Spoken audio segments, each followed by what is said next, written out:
Okay, so you want to buy a shopping mall, go behind a big empty building, fill it with stores, and watch the rent checks roll in every month. Hundreds of shoppers walking past your stores every single day, and every one of those stores pays you just for the privilege of standing there. Sounds simple. It is not simple. And the story of how malls actually make money and how they actually die is one of the strangest stories in all of real estate. Before you make a single dollar, you need to survive buying the thing or building it. A large regional mall is not a small purchase.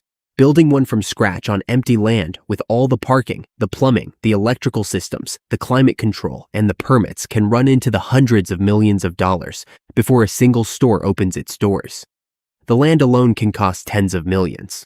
Then you pour the concrete, put up the steel, run miles of wiring and ductwork, build out multiple levels of parking, and satisfy a small mountain of local zoning and safety regulations. By the time the ribbon gets cut, you can easily have spent more than the price of a small hospital. Buying an existing mall is usually cheaper up front, but that's where things get interesting, because not all malls are the same mall. There is a huge gap in this industry between what people in the business call Class A malls and everything below them. A Class A mall is the kind with a luxury department store, high sales per square foot, a waiting list of brands wanting to get in, and a location near wealthy suburbs. Those trade for enormous sums, sometimes north of $1 billion for the best ones, because the income they produce is stable and predictable. Then there are the malls 2 or 3 tiers down, older buildings, weaker anchor stores, lower income neighborhoods nearby. Some of these have sold for a tiny fraction of what it cost to build them. One mall in Akron, Ohio, called Rolling Acres, sold for $2.75 million in the early 2000s, and that was considered a lot less than what the previous owner had paid, which was over $33 million. A mall that once had over 140 stores eventually sold again for well under $2 million, and it kept losing tenants after that. So, here is the first thing nobody tells you. When they picture owning a mall, you're not really buying a building, you're buying a bet on a neighborhood. And the price tag tells you almost everything about which bet you're making. Most people who own malls today, by the way, don't own them the way you'd own a house. They own them through a structure called a real estate investment trust, or REIT for short. A REIT is a company that owns income-producing property and is legally required to pay out almost all of its profit to shareholders every year in exchange for not having to pay corporate income tax on that money. This structure is a huge part of why large-scale mall ownership exists in its current form. Ordinary investors can buy shares in a mall-owning REIT on the stock market for the price of a cup of coffee without ever having to personally deal with a leaking roof or a collapsed anchor tenant. The largest of these companies own dozens, sometimes over 100, shopping centers at once, spreading the risk of any single mall failing across a much bigger portfolio. That's a very different game than the one facing a private buyer who puts everything into one building in one town. Say you've settled on a mall and the purchase price seems reasonable. Before you collect a single rent check, there's a layer of costs that catches almost every new mall owner off guard. First, there are the anchor leases you inherit, and you don't get to renegotiate most of them right away.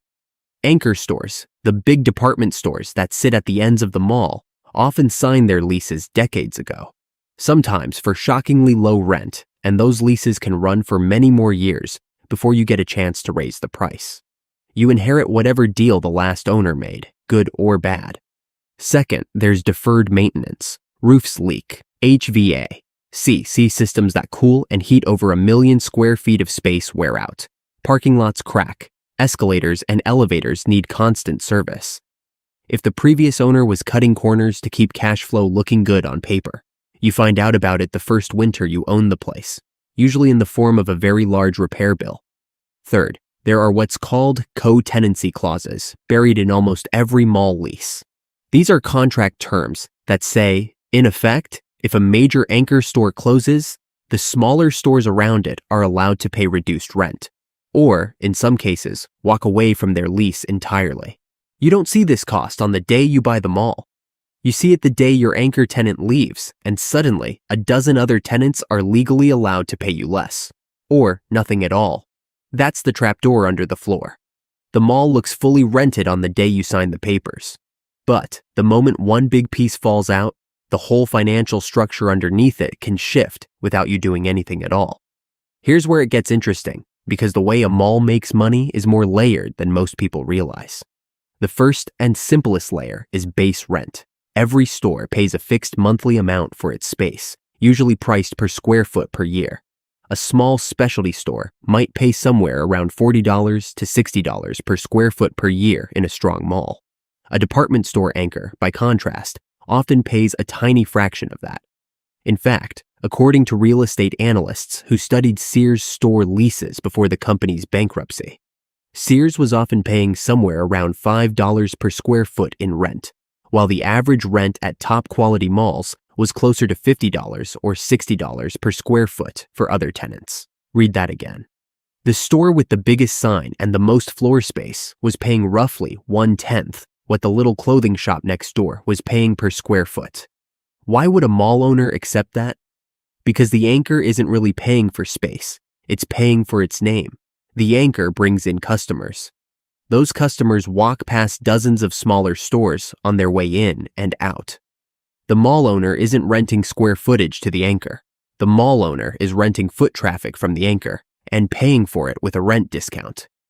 Every other store in the building is, in a sense, subsidizing that discount because they're the ones paying full price to be near it. The second layer of income is called percentage rent. This is money on top of the base rent tied directly to how much a store actually sells. A typical structure works like this. A store agrees to pay its base rent, but if its yearly sales cross a certain amount, called the breakpoint, the mall takes a small percentage of everything sold above that line. So, if a store's breakpoint is set at $1.5 million a year, and the store sells $2 million that year, the mall might take somewhere around 6 or 7% of that extra $500,000. That's real money that scales automatically with how well the mall itself is performing without the mall owner lifting a finger.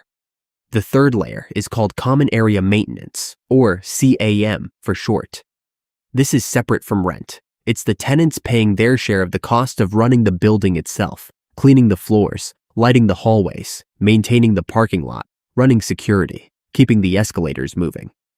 Each tenant pays a portion based on how much space they occupy compared to the whole mall.